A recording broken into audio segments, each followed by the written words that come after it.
Boa noite! Quero saudar a todos vocês com a graça e a paz do nosso Senhor e Salvador Jesus Cristo. Amém?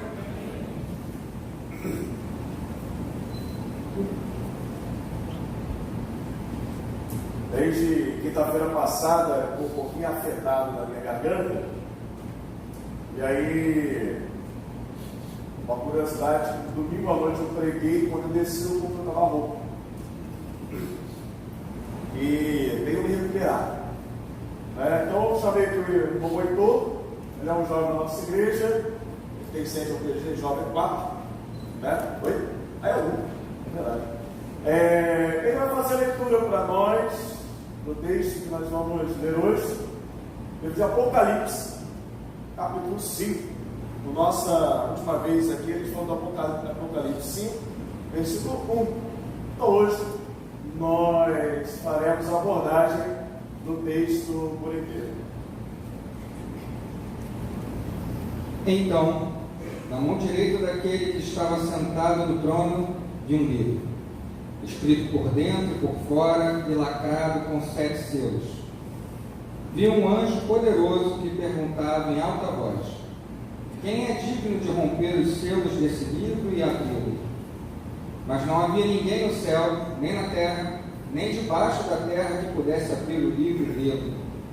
Comecei a chorar muito, pois não se encontrou ninguém digno de abrir o livro e lê-lo. Então um dos 24 anciões me disse: não chore, veja o leão da tribo de Judá, o herdeiro do trono de Davi, conquistou a vitória. Ele é digno de abrir o livro e os 7 selos. Então vi o cordeiro que parecia ter sido sacrificado. Percebam a diferença da visão de um dos 24 anciãos.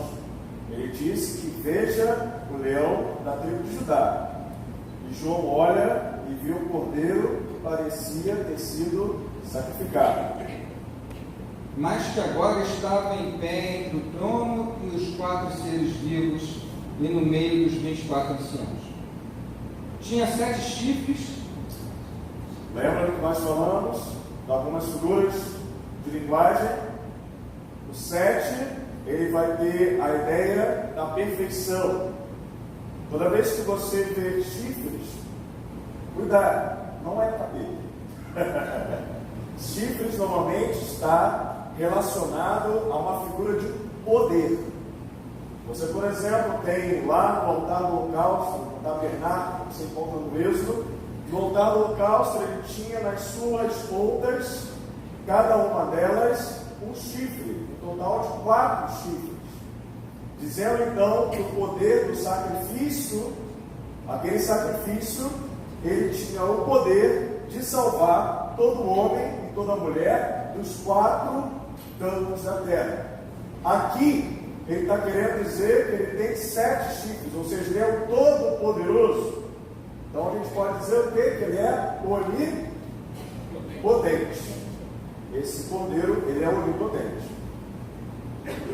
Tinha 7 chifres e 7 olhos. 7 olhos. Você lembra no capítulo 4? Dos seres viventes, eles eram cobertos de olhos. Os olhos significavam conhecimento. Se ele tem 7 olhos, ele tem o conhecimento perfeito. Se ele tem o conhecimento perfeito, ele é onisciente. Ele sabe todas as coisas. E representavam os 7 Espíritos de Deus enviados a todas as partes da terra. Se é todas as partes da terra, ele é então onipresente. Então esse cordeiro, ele é onipotente, ele é onisciente, ele é onipresente. Ele deu um passo à frente e recebeu o livro da mão direita daquele que está sentado no trono. Olha só, uma questão novamente da mão direita. Quem tem algo na mão direita, a outra direita, ele detém autoridade. Então, se esse que tem autoridade, então ele estende a sua mão direita, então ele está delegando a sua autoridade. Quando o cordeiro recebeu o livro, os 4 seres vivos e os 24 24 anciãos se prostraram diante dele. Cada um tinha uma harpa e taças de ouro cheias de incenso, que são as orações do povo santo.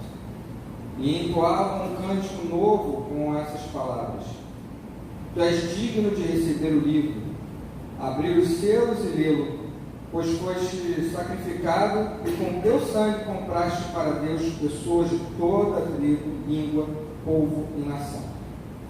Tu fizeste dela um reino de sacerdotes para nosso Deus, e elas reinarão sobre a terra. Quem canta essa música, esse novo cântico, são os 24 anciãos e os 4 seres viventes. 4 seres viventes representando o total da criação e os 24 anciãos representando a totalidade do povo de Deus, as 12 tribos de Israel, somado aos 12 discípulos. Então olhei novamente e ouvi as vozes de milhares e milhões de anjos ao redor do trono, e também os seres vivos e dos anciãos. Cantavam com forte voz: Digno ao Cordeiro que foi sacrificado de receber poder e riqueza, sabedoria e força, honra, glória e louvor. Percebe-se que então aqui se somou ao conjunto de 4 seres viventes, dos 24 anciãos, todo um coral de anjos, de milhares e milhões de anjos. Então agora nós temos aí um coral a 3 vozes, digamos assim. Depois ouvi todas as criaturas do céu, na terra, debaixo da terra e no mar cantarem: Louvor e honra, glória e poder pertence àquele que está sentado no trono e ao Cordeiro para todo sempre. Perceba então agora que o coral se completa. E aparece uma coisa que até o momento não tinha aparecido, que são as criaturas debaixo da terra e no mar. Lembra que dos 4 seres viventes, no capítulo 4, não existia nenhum representante do mar?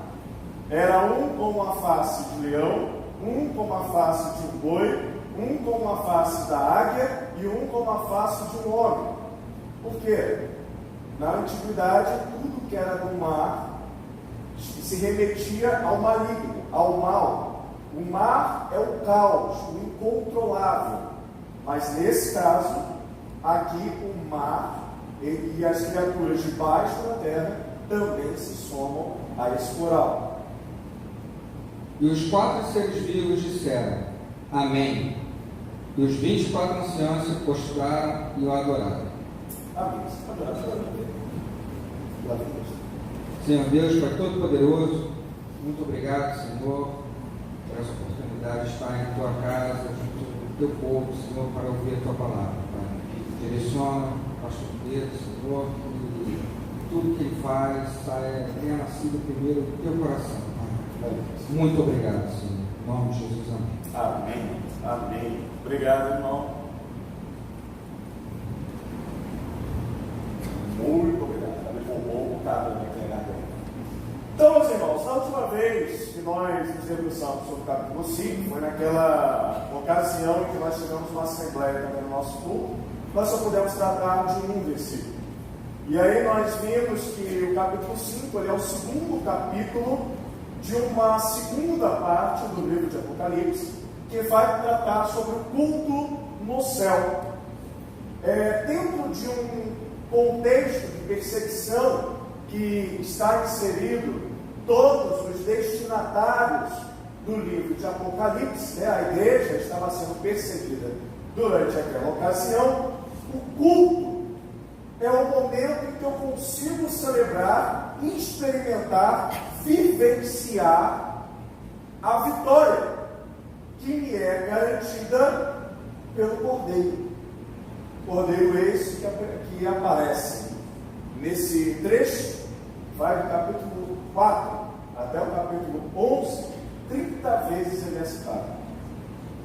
Realmente é o culto ao Cordeiro. Ele é o principal personagem. Afinal de contas, a revelação, Apocalipse nada mais significa do que revelação. E no versículo 1 a gente vai ver que é a revelação de Jesus Cristo. Ou seja, é a ação de Jesus na história da humanidade. Então, nessa parte do culto do céu, é somente Ele que é digno de todo louvor, de toda honra, de toda glória. Ele é reverenciado e adorado. Né? Nós podemos celebrar por quê? Porque quem nos prometeu é fiel para cumprir. Quem deu início à obra é fiel para completar em cada um de nós e na história de todos nós. Né? Então, verso 1, uma pequena recapitulação, a gente viu um livro em que ele é escrito por dentro e por fora, e ele é selado. E nisso nós podemos verificar, entender que os planos de Deus que estão contidos naquele livro, eles são completos, eles são perfeitos, eles são imutáveis e eles são seguros pelo próprio Deus. Porque Ele mesmo coloca o seu selo a respeito dos seus planos. Então, a primeira coisa que a gente vai ressaltar no dia de hoje é que, para os planos de Deus se revelarem e se concretizarem, há somente uma chave. E essa chave é Jesus. Eu acho muito bacana o livro de Apocalipse. O livro de Apocalipse ele tem uma dramaticidade, ele tem uma teatralidade. Essa palavra existe? Se não existe, acabou de nascer. Né?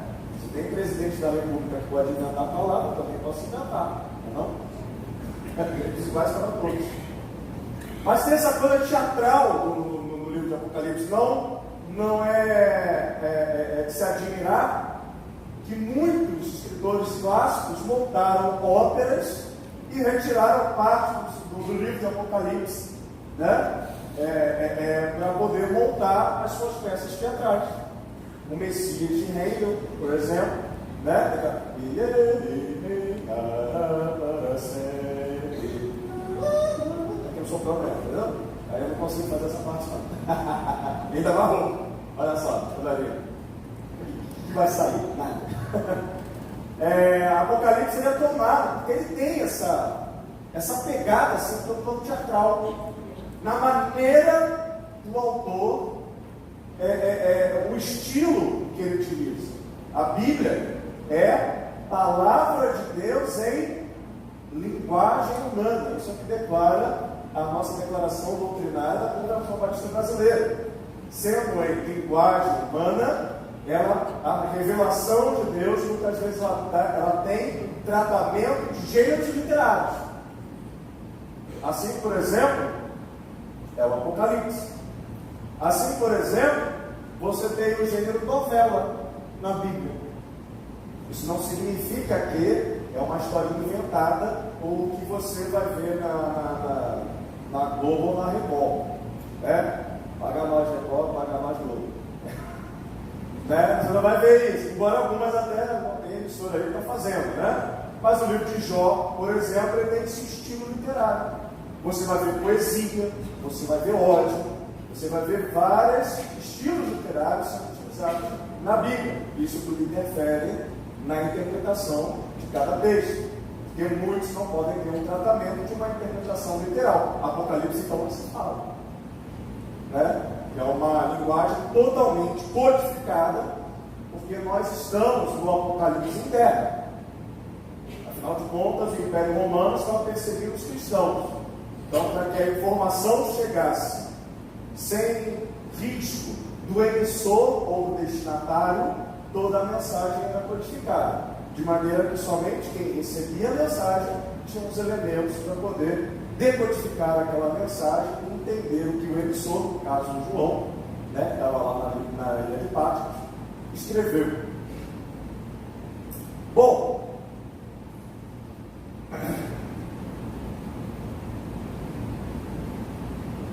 como eu estava falando, para saber a revelação de Deus na história, os planos de Deus na história, Jesus é a chave.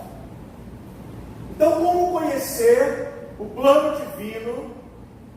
Como saber os planos de Deus para a minha vida, para a sua vida, para a vida dessa igreja?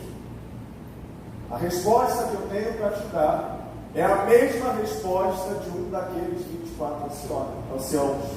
Que diz o seguinte, versículo 5, não chore. Veja, o leão da tribo de Judá, o herdeiro do trono de Davi, conquistou a vitória, ele é digno de abrir os 7 selos. Jesus é a chave da revelação do plano de Deus. Jesus, quando ele veio a esse mundo, ele veio revelar o reino de Deus. E o reino de Deus, ele tem o seu início com a sua presença. Quando ele fala o reino de Deus está próximo, ele está querendo estar próximo, está à mão, está ao alcance, porque Jesus estava entre nós.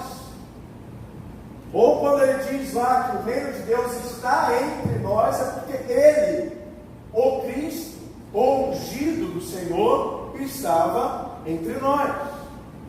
O reino que ele vem revelar tem o seu início na sua própria encarnação. A salvação de Deus, ela é realizada e garantida, revelada no sacrifício de Jesus Cristo na cruz do Calvário. A revelação irretocável do caráter de Deus se dá na pessoa de Jesus Cristo. Por quê? Porque Ele é o próprio Deus encarnado. Então você quer aprender, absorver, compreender o caráter de Deus? Olhe para Jesus, suas palavras, as suas ações, as suas atitudes, e você vai entender quem é o Senhor Deus, Criador dos céus e da terra. Porque Cristo é o próprio Deus encarnado. Ele é o verbo, ele é a ação de Deus na história.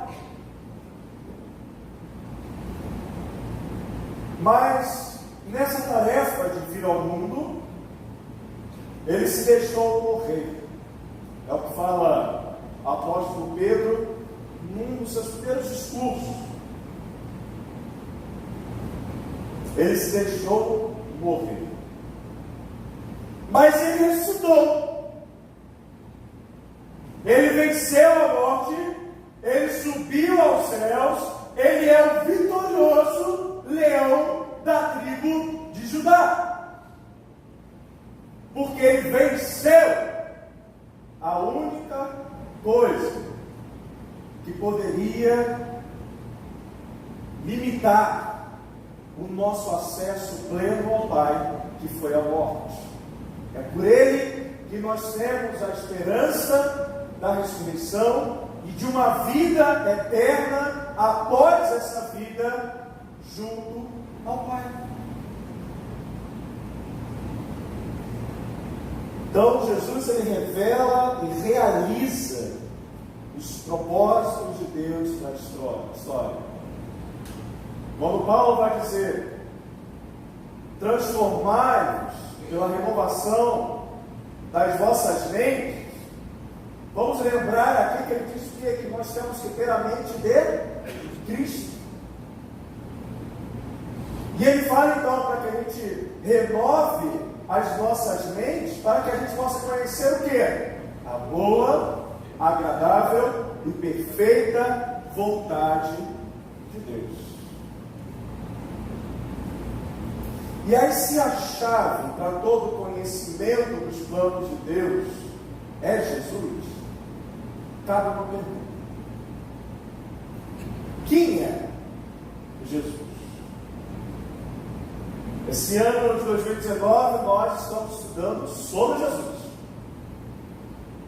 Durante a nossa escola bíblica, a gente já teve uma revista chamada Jesus. Tem agora uma que se chama Eu Sou. Terá uma depois que eu vou deixar todo mundo na curiosidade, não vou contar. Mas terá. E até dezembro. E a gente teve que selecionar muita coisa, porque o assunto de Jesus é um assunto riquíssimo, para não dizer inesgotável. Né? Quem é Jesus? E aí a gente chega, e aí eu já começo a arrepiar. Numa das passagens mais lindas do livro de Apocalipse. Quem é Jesus? Quando um dos 24 anciãos fala a João uma história, olha para ele ali,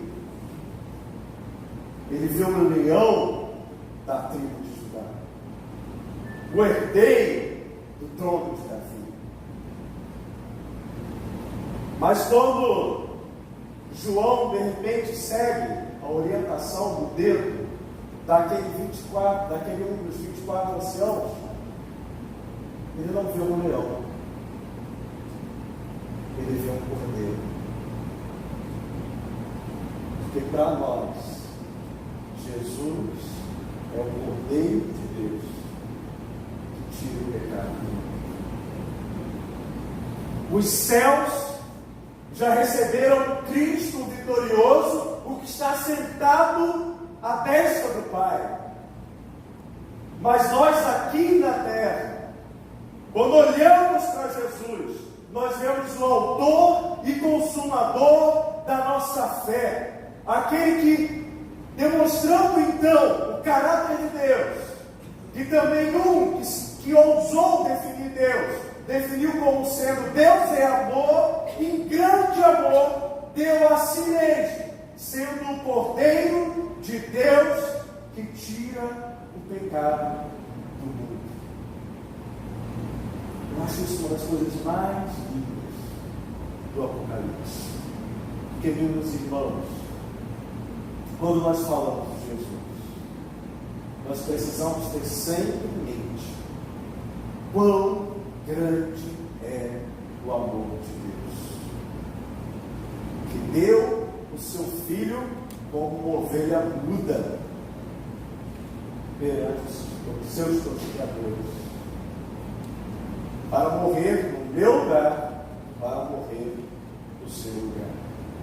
Jesus, ele é esse nosso poderoso Salvador. E aí também Jesus ele tem também a autoridade. Versículo 7 diz que ele recebeu o livro da mão direita. Olha de novo aqui, pastor. Ele recebeu o livro da mão direita. Você percebe a transmissão da autoridade daquele que estava sentado no trono para o Cordeiro. Ele recebe então daquele que está sentado. E aí, quando ele recebe, todos os 4 seres vivos, diz o texto, ou seja, toda a criação, e os 24 anciãos, ou seja, a totalidade do povo de Deus, se prostra e o adora. E aí, cada um deles, desses 24 anciãos, desses 4 seres viventes, tinham taças, harpas e taças de ouro cheias de incenso, que são as orações do povo santo, diz o texto. Ou seja, ele é aquele que é capaz de receber a oração do seu povo e de fazer a intermediação entre as súplicas do seu povo com justiça diante do Pai. Ou seja, Jesus ele é o único mediador, porque ele recebeu autoridade sobre tudo e sobre todos.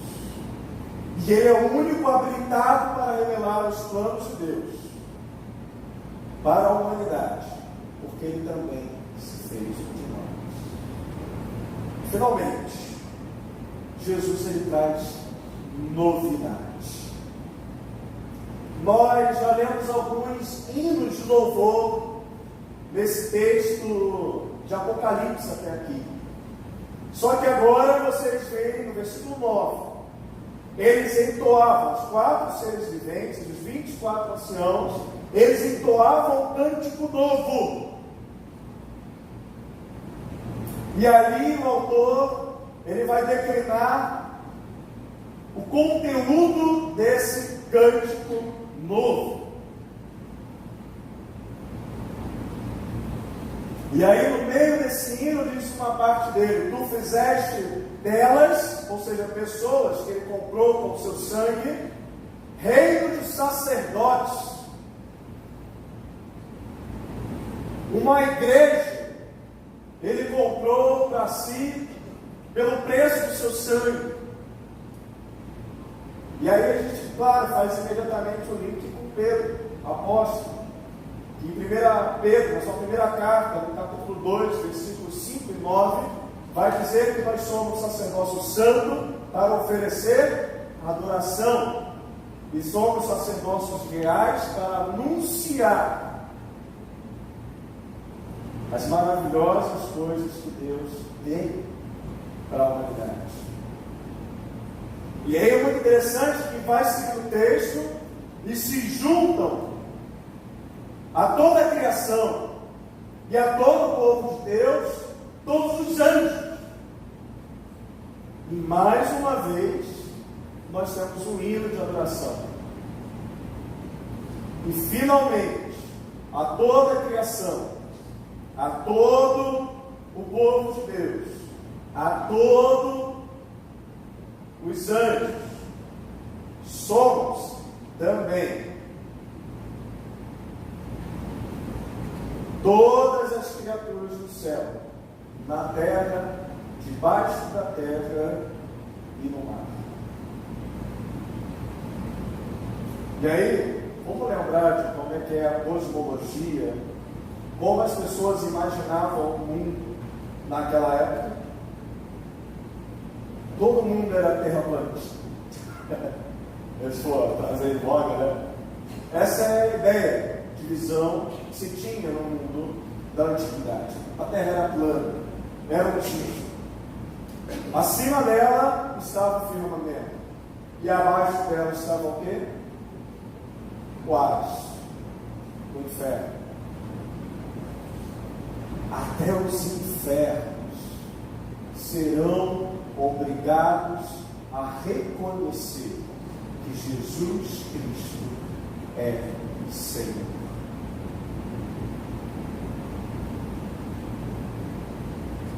Que a Ele pertence toda a autoridade, todo o poder, porque Ele venceu a morte. De maneira que, sobre o fundamento que Ele é o Cristo, o Filho de Deus vivo, nós fomos edificados, e as portas do inferno não poderão prevalecer sobre nós, porque nós adoramos ao Cristo vivo, vitorioso, o leão da tribo de Judá, o único capaz de revelar a vontade de Deus para as nossas vidas, o único capaz de revelar a nova história da humanidade, o único capaz de escrever uma nova história para a vida de cada um de nós, para a minha vida, para a sua vida. Basta se prostrar, adorar, se quebrantar diante daquele que tem a autoridade de revelar a boa, perfeita e agradável vontade de Deus para a sua vida. Amém? Vamos colocar de pé, meus irmãos. Gostaria que vocês inclinassem as suas cabeças, fechassem os seus olhos. Nós vamos fazer uma oração diferente hoje. Nós vamos orar um salmo. Nós vou proceder à leitura de um salmo. E eu quero que ao escutar esse salmo, você faça das palavras do salmista as tuas palavras em oração ao nosso Deus. Vamos orar? Cantai ao Senhor o cântico novo, porque Ele tem feito maravilhas. A sua destra de autoridade e o seu braço santo alcançaram a vitória. O Senhor fez notória a sua salvação e manifestou a sua justiça perante os olhos das nações. Lembrou-se da sua misericórdia e da sua fidelidade para com a casa de Israel, para conosco, para com a sua igreja, para cada um de nós. Todos os confins da terra viram a salvação do nosso Deus. Nós celebramos com júbilo ao Senhor. Todos os confins da terra são chamados a aclamar e regozijar e cantar louvores. E cantemos com harpa louvores ao Senhor, com harpa e voz de canto, com trombetas e aos sons de buzinas. Exultemos perante o Senhor, que é Rei. Ruja o mar e a sua plenitude, o mundo e os que nele habitam. Os rios batam palma e juntos cantem, de júbilo os montes, na presença do Senhor. Porque Ele vem julgar a terra, julgará o mundo com justiça e os povos com equidade. Santo Deus, que essas palavras do salmista possam encontrar, Senhor, em nossas bocas o motivo, Senhor, de render a adoração. Que sejam palavras nossas, Senhor, expressas no nosso falar, no nosso agir e na nossa consciência a respeito de quem servimos e da missão e da responsabilidade que nós temos em comunicar quem é o Cristo, o Filho de Deus vivo, sobre o qual nós estamos fundados pela verdade. Mas assim oramos, Senhor, em nome de Jesus. Amém.